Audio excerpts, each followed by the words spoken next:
Hi there, I'm Jules from thestonesoup.com and today I've got another fresh 6-ingredient dinner recipe for you.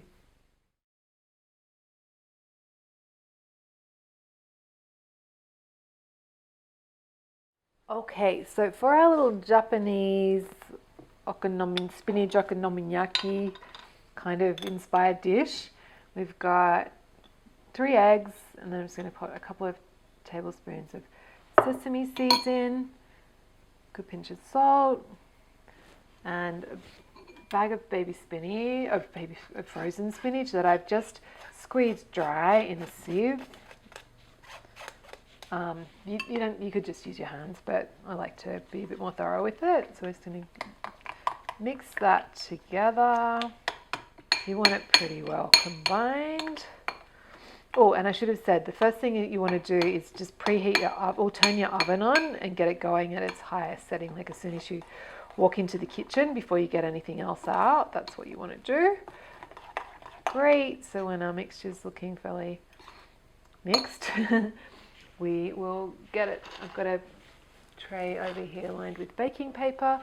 I'm going to make just 2 little circles of oil, just so they don't stick.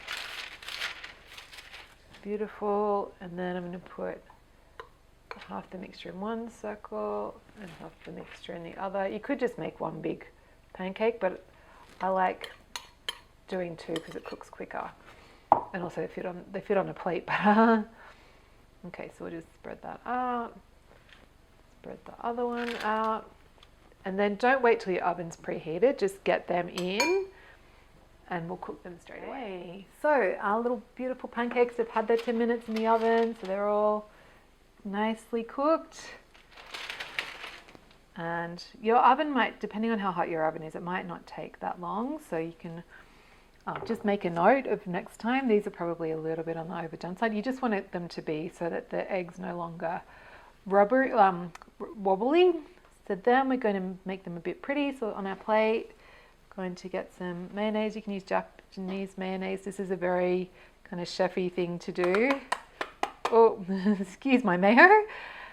And then we're going to sprinkle with, I'm going to use some furikake, which is a Japanese sprinkle. It's got seaweed and toasted sesame seeds and a little bit of chili in it and Szechuan peppercorns. And it's just a really beautiful, and it also looks really amazing as well. But if you don't have that, you could just use toasted sesame seeds, extra ones on top, or you could kind of make your own, or you could just sprinkle a bit of chili on, or you might like to just, if you've got sriracha, you could do like some sriracha swizzles on top. I've also done it with parmesan, like grated parmesan, which was lovely.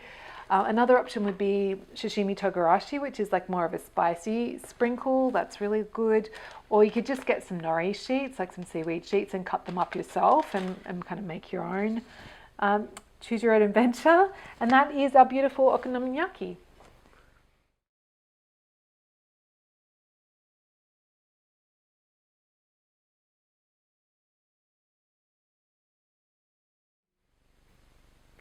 So if you enjoyed this recipe, come on over to my blog. It's thestonesoup.com, and you can download a free ebook filled with simple recipes just like this one.